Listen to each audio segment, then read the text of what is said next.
Antatsuba ki jai. Srila Prabhupada ki jai. Aye. So, yeah, before the questions, unless there's other things you'd like to share also, excuse me. A few devotees were wondering if you'd like to speak something about Srila Prabhupada today, in honor of his appearance. Srila Prabhupada ki jai. Yes, good idea. What can be said about Prabhupada? We could not say enough, right?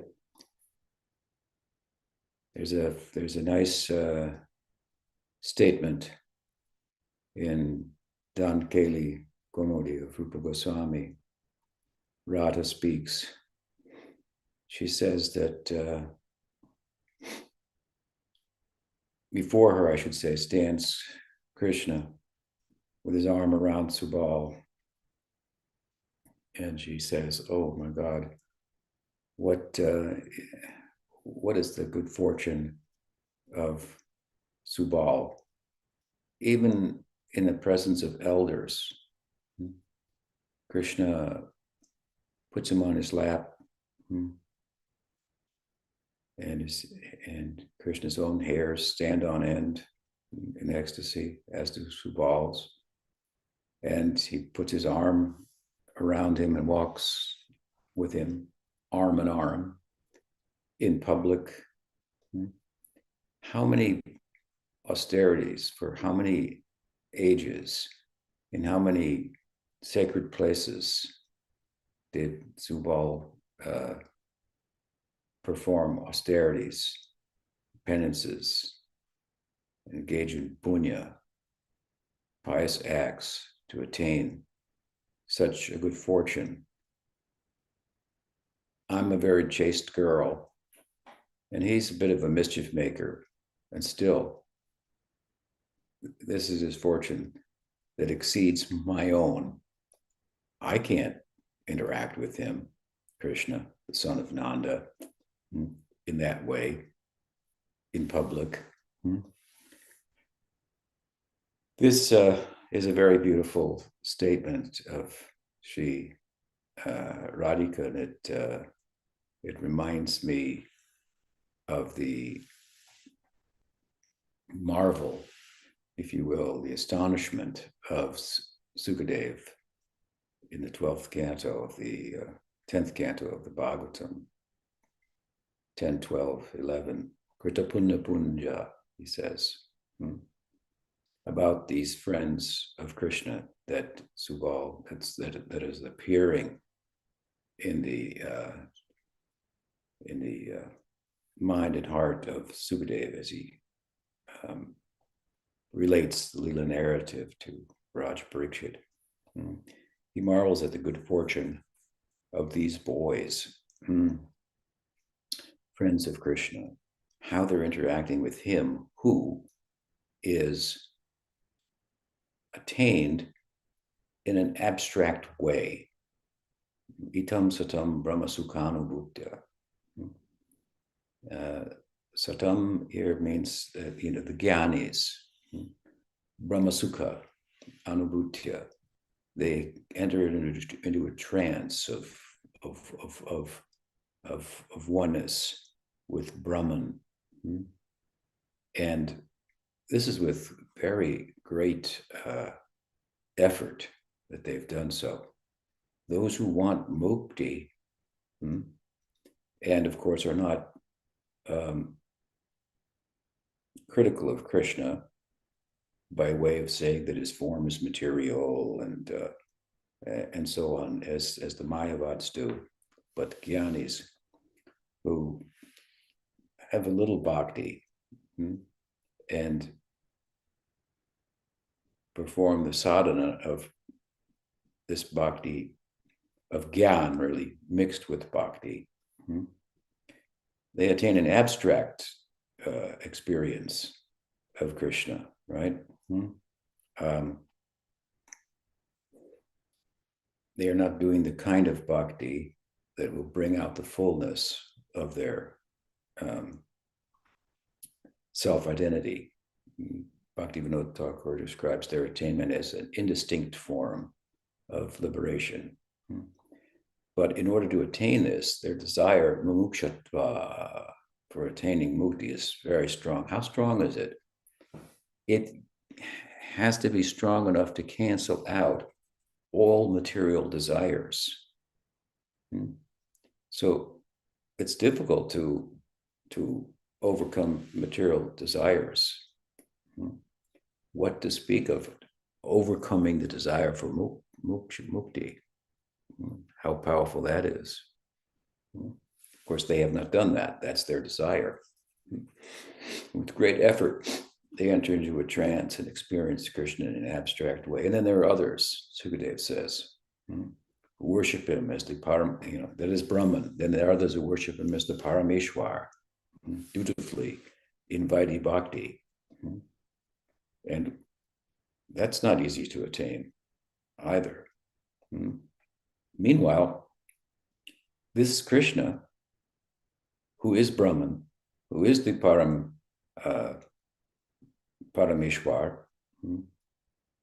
the Paramatma,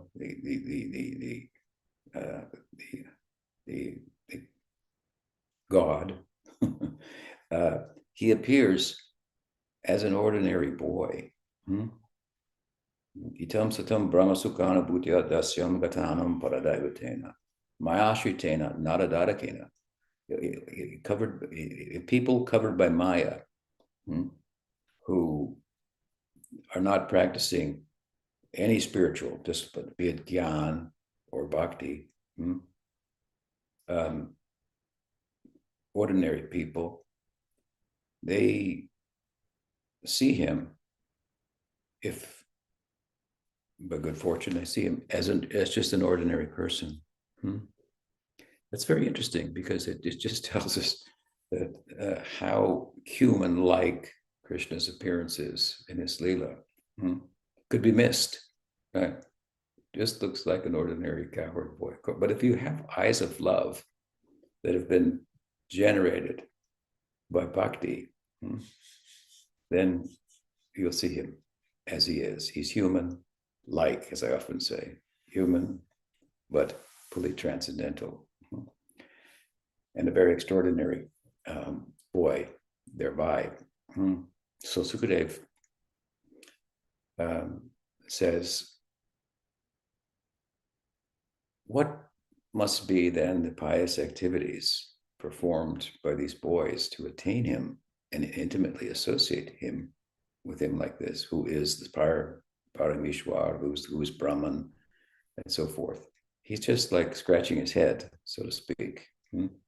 Krita Punya Punya. And what does Punya mean, and what does Tapa mean in the verse from Dan Keli Komodi that I mentioned? Bhagavatam tells us, with regard to Punya, Punya typically refers to good karma, that which we attain on the Pravrti Marg, on the path of material improvement, with a desire to attain the heavens, to get a good son, a good wife, a good daughter, to achieve wealth and prosperity, and so on and so forth. Scriptures offer us a path along these lines. That is typically what is referred to as punya, good karma. But Bhagavatam weighs in on this with a very profound statement in the first canto. Samsiddhir haditoshanam. Really, the perfection of Dharma is samsiddhir. Samsiddhir, the city, the perfection of Dharma is haritoshanam.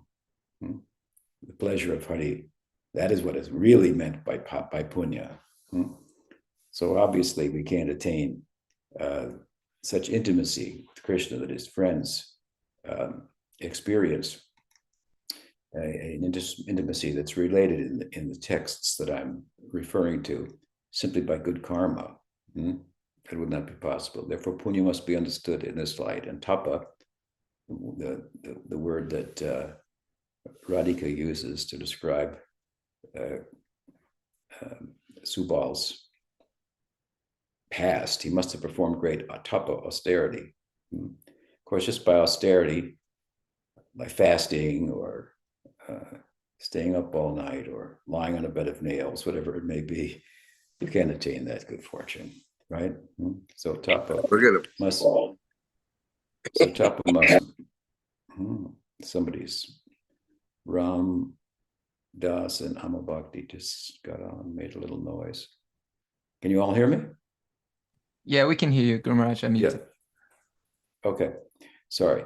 What does tapa mean then? Well, we find that these two syllables, tapa, this is what was heard by Brahma at the dawn of creation. And how did he respond to them in terms of applying himself in relation to them? Well, of course, that is bhakti. He did bhakti, right? Which is not without introspection. But it's a kind of, he did the kind of introspection that resulted in the common sense idea of pursuing bhakti, that I can't know my source by the strength of my intelligence, my mind, or my senses, but by grace. So let me perform and make an effort, an austerity, if you will, withdrawing from the objects of the senses with a view to gain his grace. This is our effort. This is our tapa. We make effort to attain grace. This is very different than the effort of the yogis, the jnanis, and the effort of the karmis, right? Effort to attain grace. It's like you have to put your hands up like this. Hell, right? This is bhakti. So he did this. His response to tapa was bhakti. And of course, he attained the darshan of Krishna, and Krishna blessed him. At that point, we find in the Bhagavatam, in the second canto of the 9th chapter, that Brahma asked to attain a relationship with him in Sakya. Krishna blessed him. Of course, we see that played out ultimately in the Brahma Vimohan Leela. Krishna allows him to have darshan again, this time acquaints him with himself, not as the guru, but fully displaying himself, exhibiting himself, showing himself as that perfect object of love for the play of Sakyarasa in Braj, accompanied by his friends. So the Vishaya Lambana, the Ashraya Lambana of Bhakti, and the friends with their Anubhavas and so forth. He becomes acquainted with all this. Then, of course, as Bhakti Vinod Thakur explains, Brahma afterwards, after citing his prayers and so on and so forth, goes to Navadvip to try to get the blessing. He has the darshan of Chaitanya Mahaprabhu. It's before Chaitanya Mahaprabhu's Leela. He says, oh, if only I could have become a cowherd boy, then my life would be successful. Navridam Mahatmya. Bhakti Vinod Thakur says, when Chaitanya Mahaprabhu blessed him, you will take birth as Haridas. Your name will be Haridas, the Muslim family, but in my Leela, and achieve perfection through Harinam. So one example then we could say, what is that kind of punya? What is that kind of tapa by which we can attain this? Would be Brahma, but it's a little abstract, right? Brahma's tapa. Whereas we are so blessed that the answer to this question, the answer to Radha's question, and the answer to the question also of Sukadev, it's bewildering. What kind of practice, what kind of tapa, what kind of punya, for how long, in so many holy siddhakshetra, holy places, did these boys perform such to attain this position? So the answer, this is a very profound question. Radhika herself is asking this question. She's bewildered by it. In her own mind, she thinks that this Subal has achieved a fortune that exceeds her own. And Sukadev, he's marveling at the question. And we have such a, we have kind of an abstract answer in a sense from Brahma, but in our own lives, such a profound and practical example we find very clearly in the person of Srila Bhaktivedanta Swami Prabhupada, whose Avirbhav, whose appearance day we are celebrating today, the day of Nandotsava. His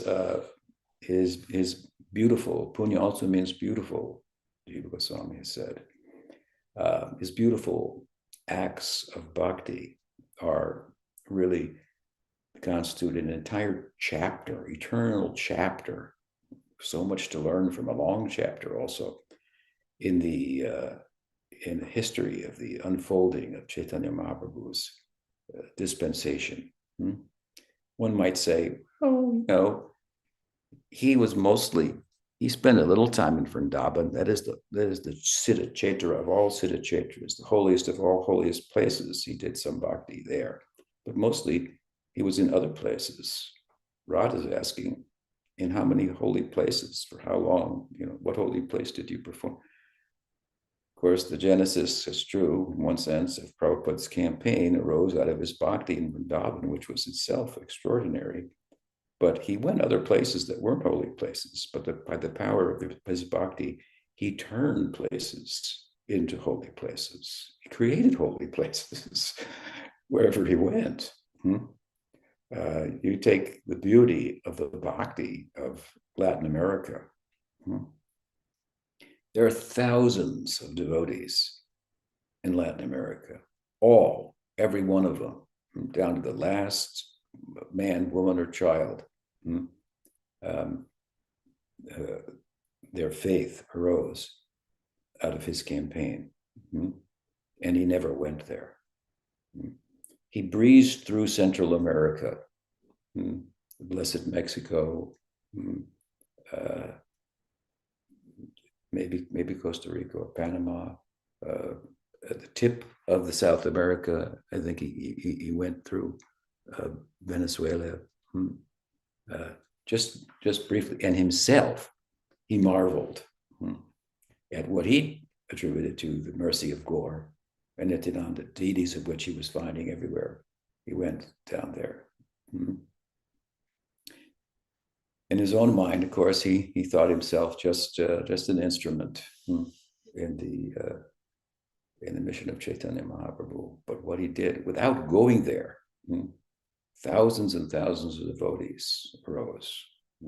Go north also of my own residence here in California, to Canada. Remember, in Vancouver, Canada, 300 devotees. He never went there. I don't know if I know he went to the country, Canada, in Montreal early on, started something there. Of course, beautiful temple in Toronto as well, and so forth, all over the world. He created holy places. He renamed them, right? And he installed the London Ishwar. London Ishwar, he called him. It's Krishna. One might think, what kind of name for that is Krishna? He's Brajendranandan. He's not, but London Ishwar seems like a name of Aishwarya. But I think in Prabhupada's mind it was, let them think he's our Lord. That is mamata, minus, that is central to praying. He's ours. Not even that I'm his, but he's ours. He's mine. This is madhusneha, this kind of sweet affection. So everywhere, he renamed the cities after his deities, and so many devotees arose out of his practice. It's said that great devotees are such that upon seeing them, one begins to chant. Whenever I come into a place, if people are chanting, they usually stop. That's the difference between me and great devotees. But we'll take it to another level, of course. Without seeing him, they began chanting, just hearing about him, hearing about his campaign and the extension of how he extended himself through his disciples who went on his behalf and followed in his path, the kind of punya and tapa that he so much personified. So I look at these verses that I've cited, and they speak so loudly to me. We like the ideal of Braj Bhakti, and of course, within the context of that, Prabhupada's ideal is clearly Sakya Rasa, as he has stated again and again, and we've collected those statements and published them, of course, in our book, Oh My Friend, Oh My Friend. And of course, this was the wise and insightful, realized opinion of Pujapad Sridhar Maharaj as well, the dear godbrother, and of Prabhupada and my beloved Siksha Guru. But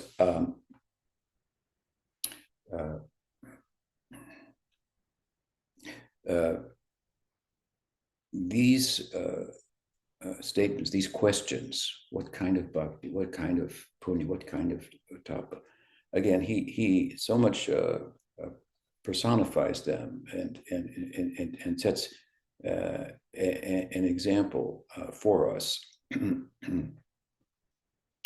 that they answer his persona, his lila, if you will, profoundly answers the question in our times. And of course, ultimately, you could say the culmination, in one sense, of his campaign was to establish the Krishna Balarama temple in that Siddha Kshetra, the holiest of places of Vrindavan Dham, and showcase his heart there, the Krishna Balarama Mandir Ki Jai. So we pray on a day like this that he may bless us, that we may attain such an ideal of Braj Bhakti. And if you like, keep it simple. If you like him, follow him in all respects. Why not? Of course, we all have our own swabhav that will answer in response to his campaign in one way or another, but in all respects, or attraction for Braj Bhakti. I once heard, I was unfortunate to hear a criticism of Prabhupada by someone in Braj, who others thought to be a sadhu. What kind of, bhakti is this? He's flying around on airplanes around the world and so forth. Real sadhus sit here in Braj and do madhukar.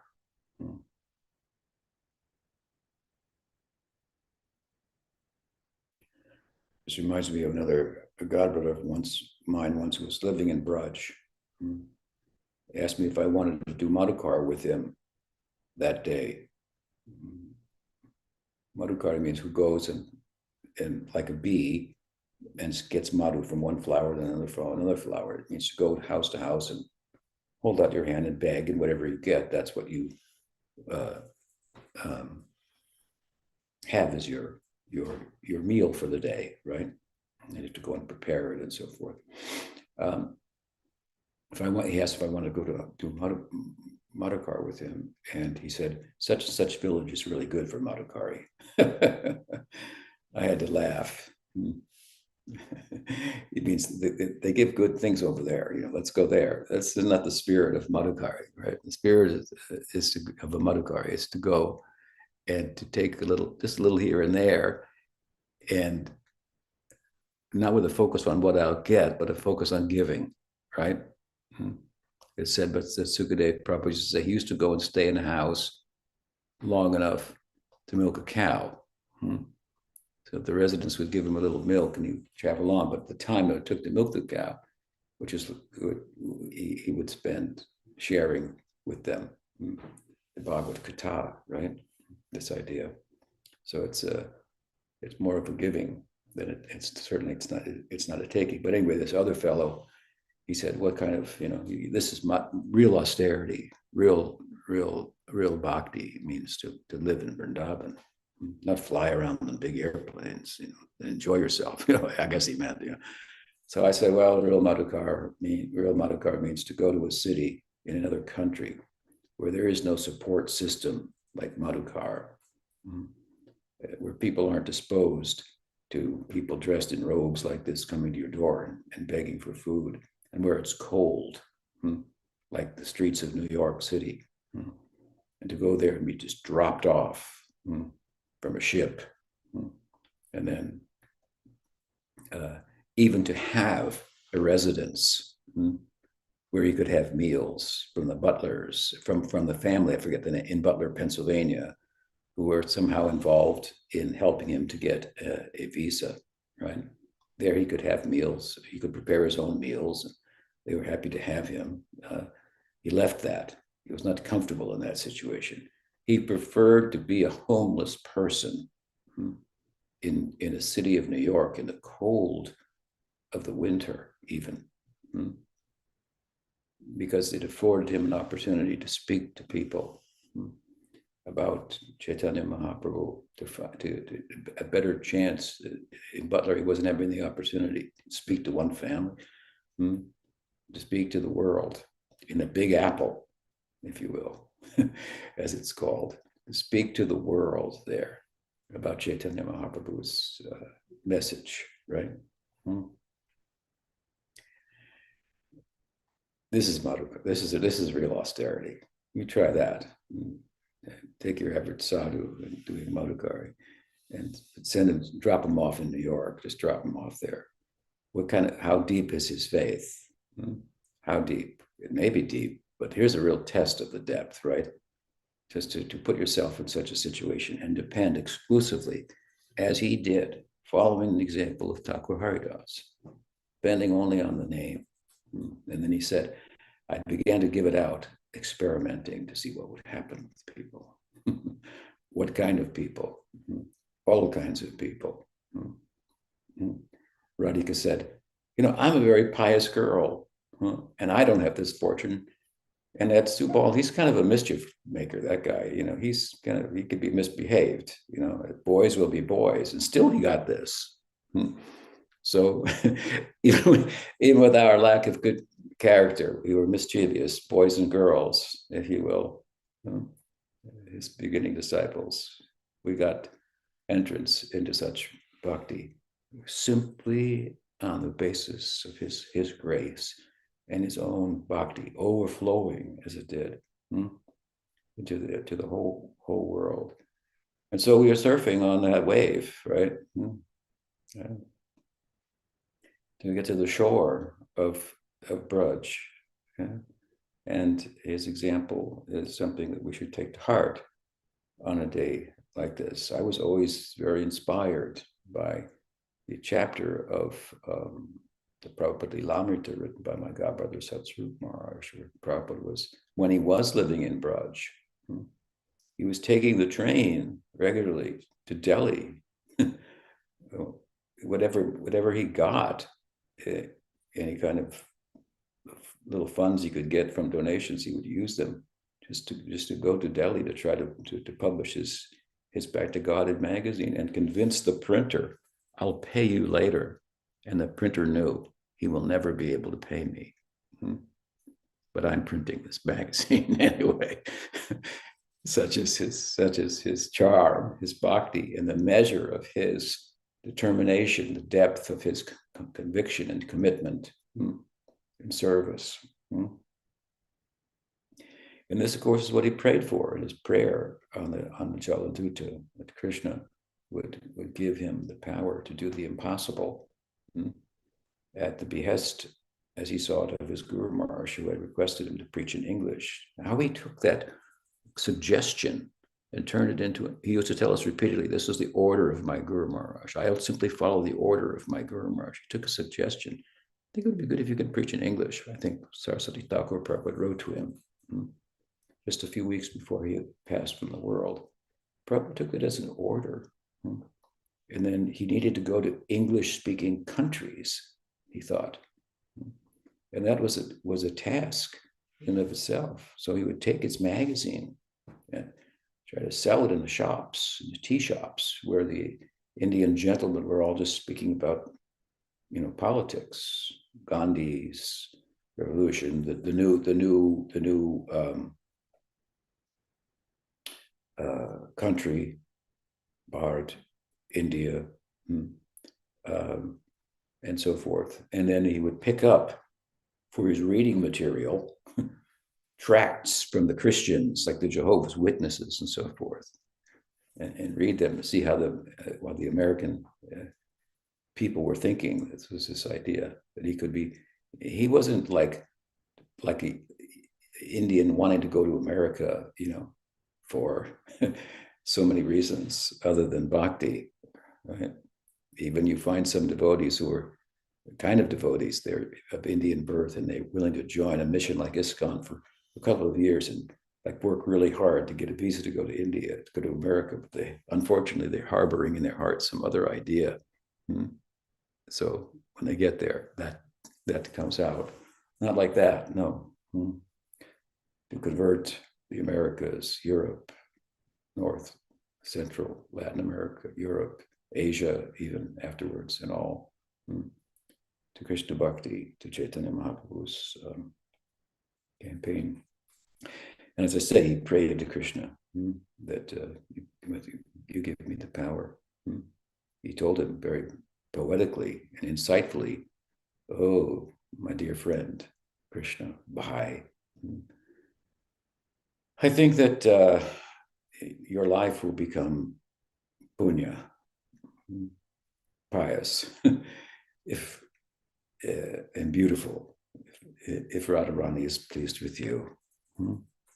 And my Guru Maharaj is a representative of Radharani, Nayanamani Manjari, and she has asked me to do this service. And therefore, I think if you give me the power, then she will be pleased. And if she's pleased, Radha will be pleased. And if Radha's pleased, your life will become perfect. Wow, what a deeply spiritual, insightful prayer, and how it captured Krishna's attention. And he released all the power of Balaram, Nityananda Ram, into Prabhupada's heart. And it's a resurfacing, right, in the ocean of the bhakti of Chaitanya Mahaprabhu's dispensation, a wave that resembles that of Nityananda himself in the beginning days of the campaign, and his preoccupation at the behest of Chaitanya Mahaprabhu to widely disseminate bhakti to foreign countries. It was what was foreign, to Bengal, within the Bharat, if you will. So the extension of that we find in my Gurmars. So we're really so this just cannot be underestimated. This chapter, and the simplicity, also the beauty of the simplicity of Prabhupada's emphasis on key points, anti-Mayavad, get that out of the way, and Nam Dharma, chanting the name, and he kind of simplified in many ways, and I'm more complicated philosophically. Not that Prabhupada wasn't attuned to such nuances of the philosophy and theology, but he kept it very simple and practical. And if we apply those things sincerely in our life, then certainly we can become successful. There should be no doubt about that whatsoever. Again, this is his life constitutes a very extraordinary and eternal chapter in the dispensation of Chaitanya Mahaprabhu historically, which is just still, on its beginning stages. Let the world run largely by the philosophy of materialism wear itself out, run into the brick wall of trying to deconstruct or what's the word? Take consciousness, reduce consciousness to matter. There's just it's starting, for the last couple decades, running into the wall of trying to do that. It cannot be reduced. It is its own thing. Indeed, it is the most fundamental of things. Well, this will all come to pass. Everything lies within consciousness. Time and space are not the most fundamental realities. Consciousness is. And what is the nature of that consciousness then? Where has it been explored? What is the method? Do you put the observer under the microscope? How do you do that? We are the observer. We are the measurer. How will we measure ourselves objectively? We have to turn internally. This is Vedanta. Of all the systems of philosophy in ancient India, Vedanta has survived. Vedanta is vital, viable, alive, and the place to which we shall turn in pursuit of understanding, experiencing the full measure of the nature of consciousness by inward trajectory of spiritual practice, the sum and bonum of which is bhakti. Bhakti is that churning of the milk of our consciousness by which the ghee, the butter and the ghee of our swabhav, eternal relationship with Krishna, will manifest. So that's on the chart, if you will. And as consciousness becomes, of course, more and more a sexy and interesting topic, and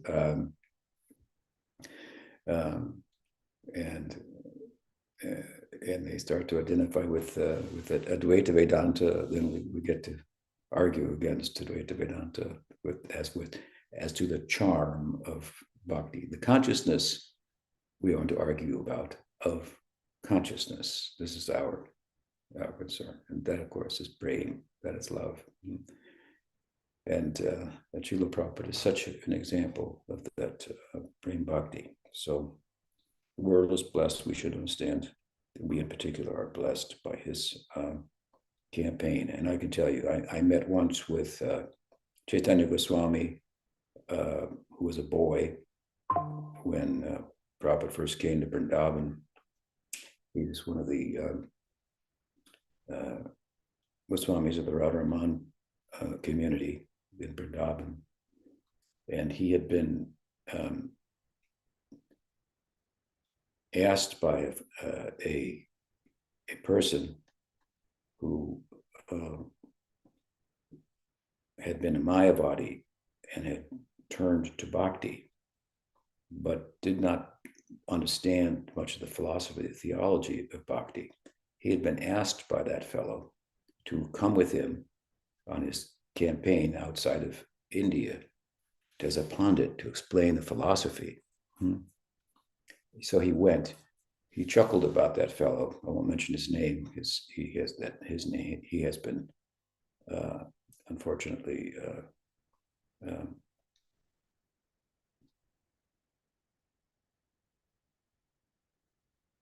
shown himself to be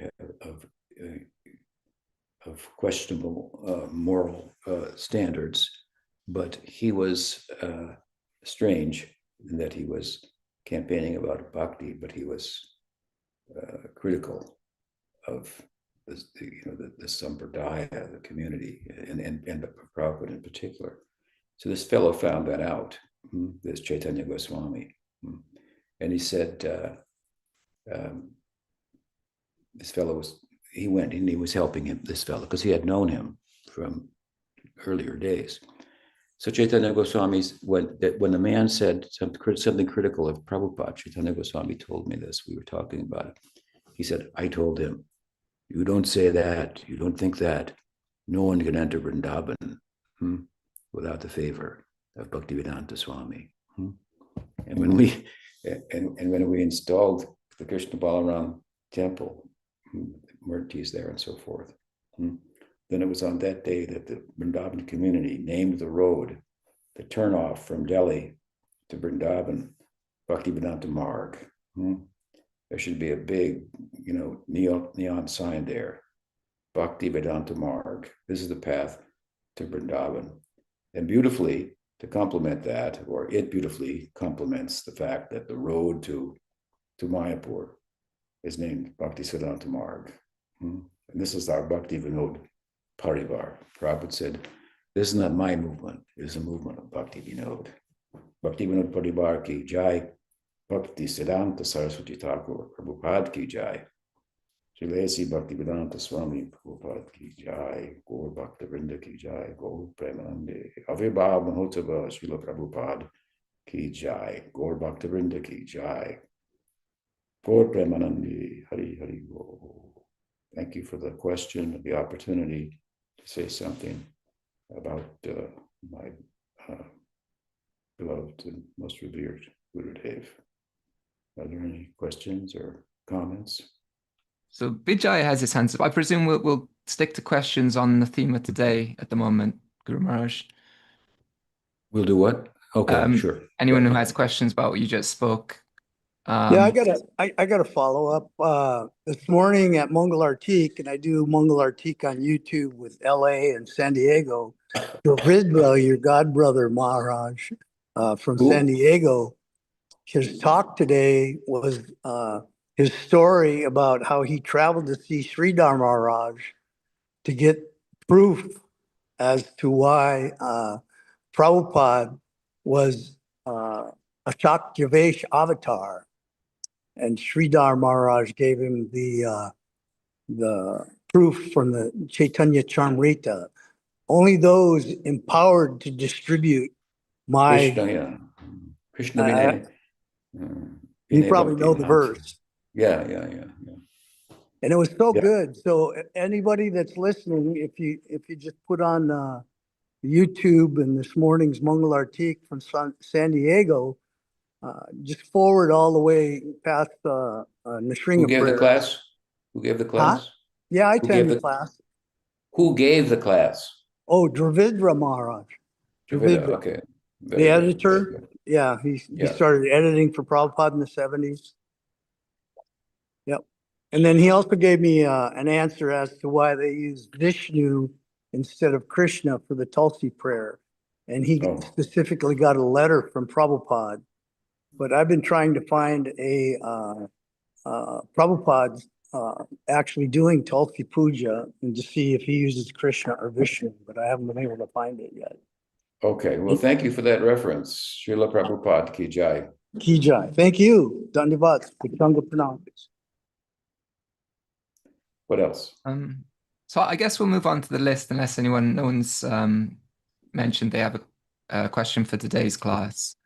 But from the list last time, Chandramukhi was next, I think. Yeah.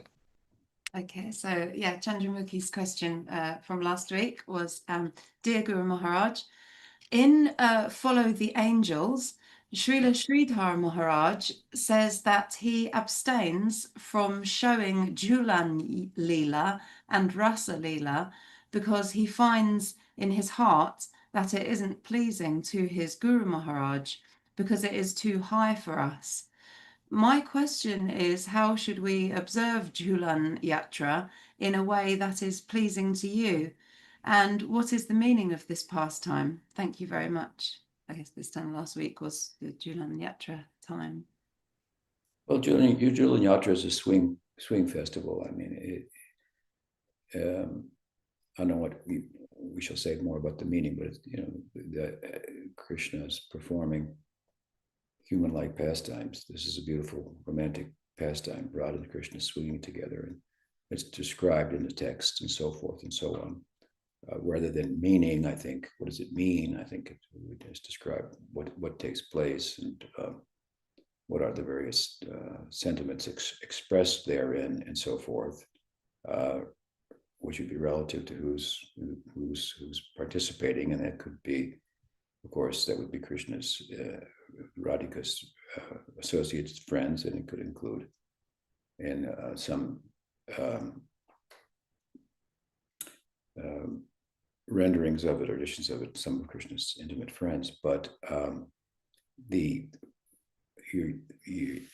relative to the statement of Punya Sridhara Maharaj, Bhaktisiddhanta Saraswati Thakur was, at that time, he was very concerned about a misunderstanding the intimate pastimes of Radha and Krishna, the romanticism, the eroticism, the transcendental eroticism of Radha and Krishna, and being preoccupied with that without an appropriate focus on what it really takes to go there. The Krita Punya that I was talking about, the extraordinary measure of lifetimes, if you will, of bhakti and so forth.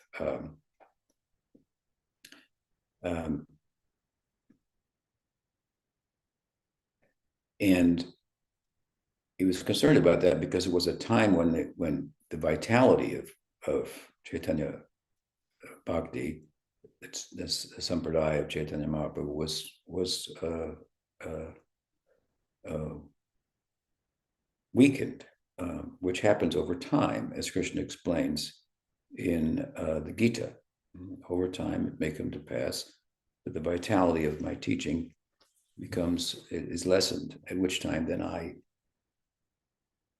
reestablish it in the way, of course, in which he reestablishes it. It's either to come himself, which is rare, or to empower a great devotee like Bhakti Vinod Thakur, for example, and Bhaktisiddhanta Saraswati Thakur, my Guru Maharaj, and so forth, which is what happened at the time. And so, given the misrepresentations of Chaitanya Mahaprabhu's teaching, and that with regard to the eroticism in particular, Bhaktisiddhanta was conservative in terms of his Lila Katha, speaking about the Leelas, where someone might speak, with great eloquence and detail about Radha Krishna's Leela, and then after it's over, they go and smoke and whatever, do something else that would be inappropriate.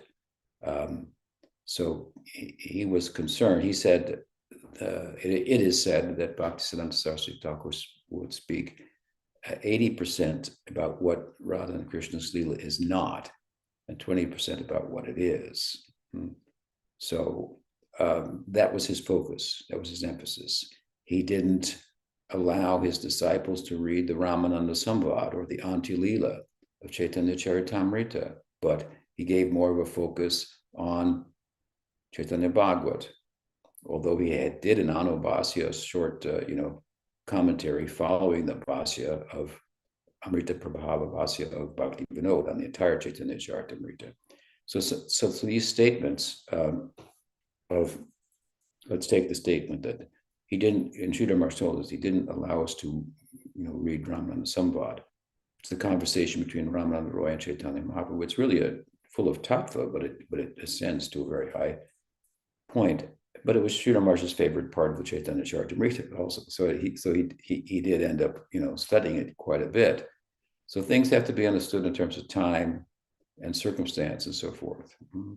So apparently, from what is said in the book that you cited, Guru Maharaj was a little reticent to perform at his temple with Radha Gandharvika Krishna, Sri Sri Radha Govinda Sundara. Radha Govinda Sundar, right? The swing pastime and maybe some others that were maybe popular amongst other groups that were misrepresentative of Chaitanya's philosophy in terms of their own example, perhaps, and perhaps philosophically as well. I mean, we don't know everything about the time and so forth, but I mean, this is just a general idea. So now that said, of course, here we are, you know, nearly a century later, and a lot has happened since then. And you know, if you take the eroticism of Radha Krishna Leela and interface it with the Victorian sensibilities of the British, well, you know, the former looks pretty bad on its face, which is what the British kind of concluded about Krishna Bhakti. And they even took the Ballava Sampradaya to court over their misrepresentation of religion. It was a big court case, the British. So, but if you look at that now, the eroticism of Radha and Krishna's Leela is like nothing like the modern day Western and world over sense of moral sensibilities with regard to sexuality. If you took that modern one compared to Victorian and British, it'd be like a million times more racy than Radha and Krishna's Leela and so forth. So it's a little more difficult, I would say, to misconstrue Radha and Krishna's pastimes as an example of eroticism, you know, in the name of spiritual, mundane eroticism in the name of spirituality. And not only is the time different, but the teaching of Chaitanya Mahaprabhu pushed with this kind of emphasis of Bhakti Vinod and Bhakti Siddhanta, and my Guru Maharaj as well, and as we see in the person of Sridhar Maharaj as well. It seems that the devotees who come and join are much more informed, and there's a whole century of an example through our paribar and so forth of this. So I don't think that necessarily that statement of Sridhar Maharaj should be taken to mean we should not perform the Radha and Krishna swing festival, Jhulan Yatra, and we should not discuss the Rasa Leela. There's some place for that, for qualified persons and so forth. So, with regard to you, practically, Chandramukhi, you're there in the mission of Bhakti Kavi Tulananda Maharaj and so forth, and I've been there, and I don't have any concern that the performance of the Jhulan Yatra there will be problematic. Let's put it like that. Jhulan Yatra, Vijay. What else? The next question's from Mathura Mandala. And yes. Mathura Mandala says, Dear Guru Maharaj, we heard here and there that Balaram is the original guru or Adi Guru, but in all these years, I have never seen any quotes to sustain this idea or any reference to the Acharya who was the first to present this idea. Also, when Srila Prabhupada presents the list of the Guru Parampara in his Gita commentary, Balaram is not there. But if I am not wrong, I heard in some of his lectures that Balaram is the original Guru. Could you clarify this, please? Thank you. Well, there is a statement in Chaitanya Charitamrita that's it said that Balaram is Mool Bhakta Abhiman, the root, Mool means root, the rule of the Abhiman or the conception that I am of a Bhakta, that I am a devotee, that I am a devotee. Of course, Balaram is Bhagwan, but he's a devotee. He's the original devotee, the original form of God, if you will, who is in a mood of devotion to Krishna. and so, and he presides over Sambandha Rupa Bhakti, means bhakti of Sakya, Vatsalya, and Dasya in the Braj. And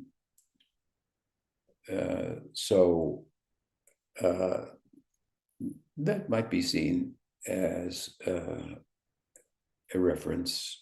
The term Akhanda Guru Tattva is often voiced in relation to Nityananda Ram. And it may be a more of a emphasis, if you will, in the Nityananda Paribar over generations. For example, in the Gadadhar Paribar, they will make a case that Gadadhar is the original guru. I've heard the logic for it and it doesn't hold up very well. It's looking at it, from the context within the Gaur Lila. Of course, when we say that Nityananda Prabhu is the original guru, we're going, beyond the Gaur Lila to its roots, in the Krishna Lila, and so forth. The position of Balaram, who is Bhagwan, as opposed to Gadadhar, who's Shakti Tattva, and so forth. But so there are maybe different ways in which this is thought about in different paribars. And they have Advaita Paribar, they may emphasize, the position of Advaita. But I think there's a good case to be made for Balaram and we could say also the person of Nityananda Prabhu, Nityananda Ram, his appearance in Gaur Lila, Balaram's appearance in Gaur Lila.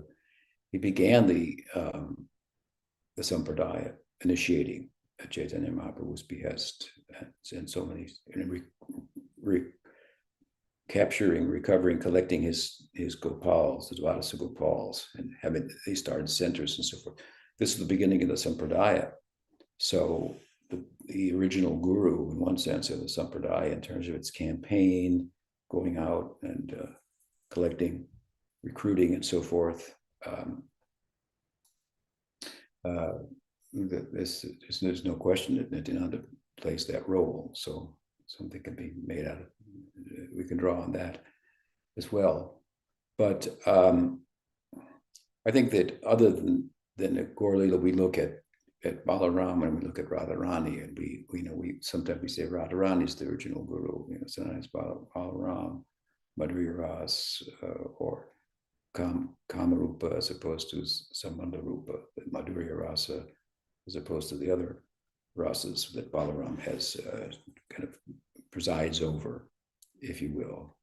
So it's sometimes looked at in that way as well. I don't know of any particular scriptural statement, but these are some of the thoughts that come to mind with regard to answering your question. I hope it's helpful. Right. So the next question is from Gayatri. I mean, he's a guru in Krishna's life, right? Because he's the older brother. There's the original guru, guru of Krishna in Braj. Before he even falls in love with Radharani, before that manifests, before he gets initiated by Sandipani Muni, his elder brother is his guru. Balaram Ji Ki Jai. What else? Yeah, the next question is from Gayatri. And she said that she would like to know why Krishna and Balaram deities wear brahmin threads. Yeah, I don't decorate them with brahmin threads, because the brahmin thread was given afterwards, right? After they went to Avanti Pur and were initiated by Sandipani Muni.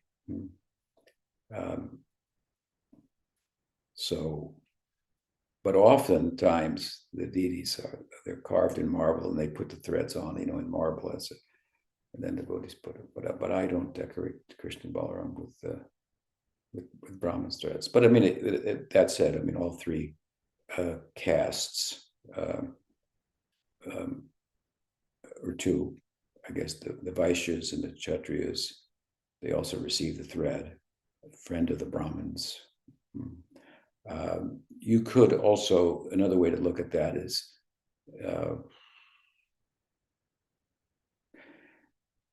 Krishna's in his Kishore Leela. Krishna's Leela is divided into three sections with regard to his ages: Kumar, childhood; Poganda, boyhood; and Kishore. There's another age called Yovana, but Krishna never becomes a Yovana. He always stays a Kishore. So even outside of Braj, he's a Kishore. So you could look at it like that. We want to see him as a Kishore, but I don't know. You're trying to harmonize it, but yeah, I don't ornament them with the Brahmin thread. I give it to Nityananda and Chaitanya Mahaprabhu, where Krishna and Balarama appear as Brahmins, and in whose Leela we can take birth as Brahmin boys. Gaur Leela ki jai. Would you like to take any more questions, Guru Maharaj? We've gone past past. What else you got? Yeah, we got some. So Madhav Mehta is the next question. And Madhav says, Hare Krishna Swamiji, Dandavat Pranam. I heard about the pastime of Raghunath Das Goswami for approaching Mahaprabhu without Nityananda Prabhu's prior blessing and being called a thief for this by the latter. Am I going too far to understand from this pastime that God can only be approached through the blessings of the Guru, since Nityananda Prabhu is Guru Tattva and the embodiment of the mercy of Guru? Thank you, and Dandavat Pranams. You haven't gone too far at all. It's very nice what you've drawn from that. Hinobinanitai by Radha Krishna Poibinai. It's said by Narottam also. Without the blessing of Nityananda Prabhu, we cannot approach Radha and Krishna. Arkobinitai Chand Karuna Hoive Samsara Vasana Morkobitucha Hove. Again, he says in another song. So Narottam has made this very, very clear. There's no rasa. You can attain any Braj rasa without the blessing of Nityananda Prabhu. So we're going a little bit back to the other question, in a sense, the emphasis on Nityananda Prabhu. But yes, this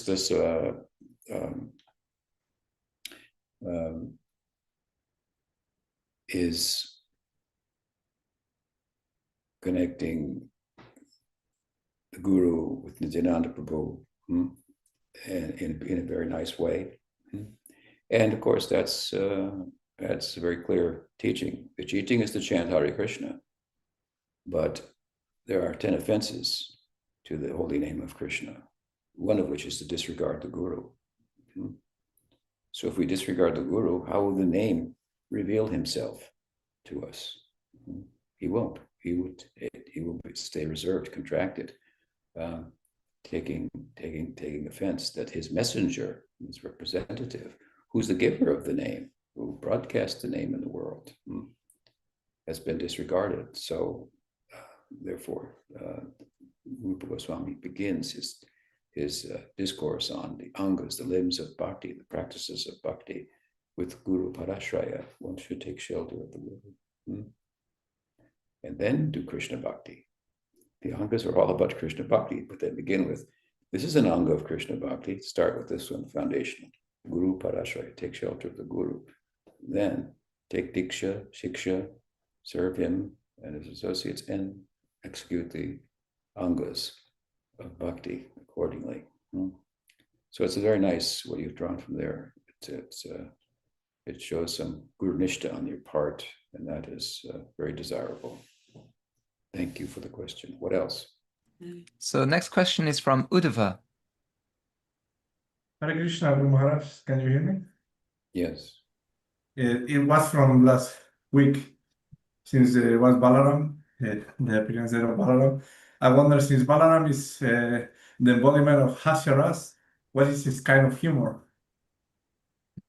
Oh, he's full of humor. He's got a lot of jokes, but and of course he's in Sakya rasa, but yes, he presides over over hasya. So what is this humor? It's the Braj humor. Sometimes we got a glimpse of it from some of the jokes that Prabhupada would tell. You have to enter into Braj Bhav to get them. But hasya rasa, I've described it as within the rasas as the best friend of Sakya rasa.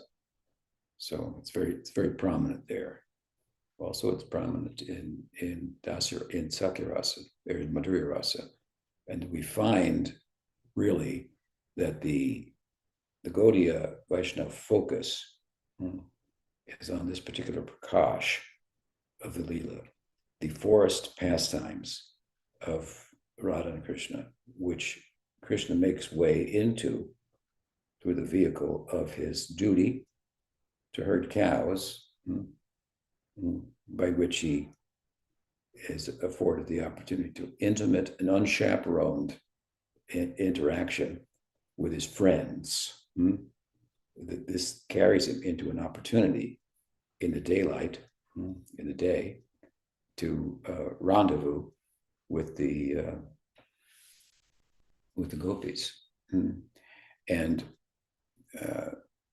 this is very central to a day in the life of Krishna. Of course, there's a secret rendezvous, of course, at night also, and that's assisted. Messages are exchanged in the day, between, for example, Subal and Alita Saki, where the rendezvous will be at night, and so on and so forth.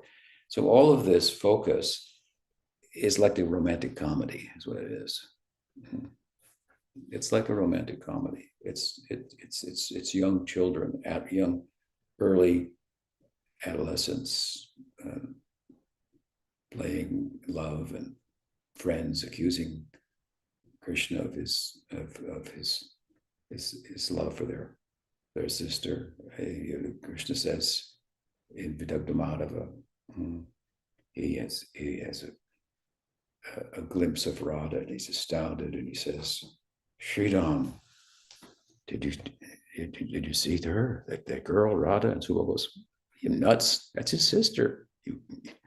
So this is a comedy, practically. Romantic comedy. So the hasya rasa, the fifth note of the flute, is connected deeply with hasya rasa and Madhurya rasa, which is a theme that recurs, so forth. So a few thoughts. But we're out of time, so we've gone over a little bit, given the auspiciousness of the day, and I will now proceed with the help of my assistants here to prepare a nice feast to offer to Prabhupada, honor it, and celebrate the Nandotsava. I pray that all of you will take advantage of the auspicious occasion as well. Again, may your Nandotsava observance be blissful. Gaur Bhaktivinoda ki jai. Jai. Gaur Premanande. Haribo. Srila Guru Maharaj ki jai. Die. So yeah, we only got a couple of questions left. So those whose questions weren't asked, you'll be first next week. And as you know, send on or just let us know if you'd like to ask a question next time, and we'll add you to the list. Have a wonderful day. Srila Prabhupada ki jai.